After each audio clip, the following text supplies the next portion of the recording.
Saudara-saudari terkasih, salam jumpa kembali dalam Lilin Sabda edisi Senin 6 Mei 2024. Bacaan yang akan kita renungkan diambil dari Injil Yohanes bab 15 ayat 26 sampai bab 16 ayat 4a. Mari kita baca. Ketika penolong yang akan kuutus kepadamu dari Bapa datang, yaitu Roh kebenaran yang keluar dari Bapa, Ia akan bersaksi tentang Aku. Kamu juga harus bersaksi, karena kamu sejak semula bersama-sama dengan Aku. Semuanya ini kukatakan kepadamu, supaya kamu jangan terguncang dan jatuh. Kamu akan dikucilkan, bahkan akan datang saatnya bahwa setiap orang yang membunuh kamu menyangka bahwa ia berbakti kepada Allah. Mereka akan berbuat demikian karena mereka tidak mengenal baik Bapa maupun Aku. Tetapi semuanya ini kukatakan kepadamu, supaya apabila datang saat mereka, kamu ingat bahwa Aku telah mengatakannya kepadamu. Saudara-saudari terkasih, dalam Injil hari ini, Yesus memperkenalkan identitas Roh Kudus. Roh Kudus disebut sebagai Sang Penolong.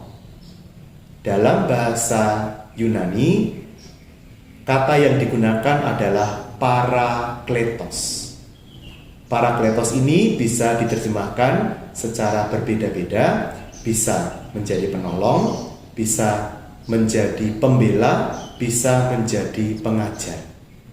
Jadi peran Roh Kudus adalah sebagai penolong kita, sebagai pembela kita, sebagai pengajar kita.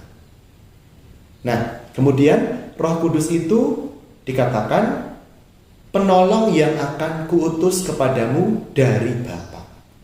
Jadi Roh Kudus itu berasal dari Tuhan Yesus dan juga dari Bapa.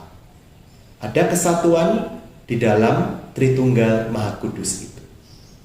Kemudian kita beralih tentang penganiayaan yang memang akan atau sedang dialami oleh Gereja Kudus Tuhan di dunia ini. Tadi saya sempat mencari data mengenai jumlah martir yang diakui secara resmi oleh Gereja Katolik. Ternyata jumlah martir itu ada paling tidak 14.000 martir yang sudah diakui secara resmi oleh Gereja Katolik Roma.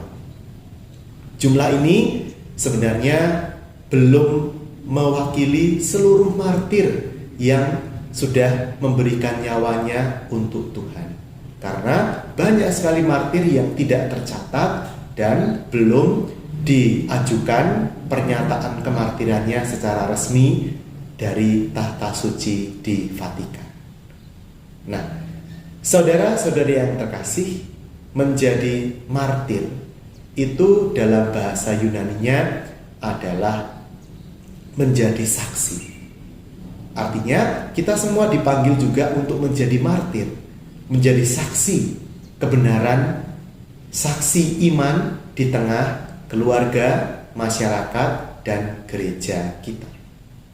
Kita diajak untuk bertahan meskipun dengan mengatakan kebenaran, dengan membela iman itu kita seringkali lalu dipojokkan, dipersulit, dihambat karir kita, dan sebagainya. Bahkan Yesus sendiri mengatakan akan tiba saatnya bahwa orang yang membunuh kita, orang yang menganiaya kita sebagai pengikut Kristus itu merasa dirinya melaksanakan sebuah tugas yang suci. Ini sudah terjadi sepanjang sejarah kita. Kita diajak untuk tetap bertekun dalam kesaksian kita.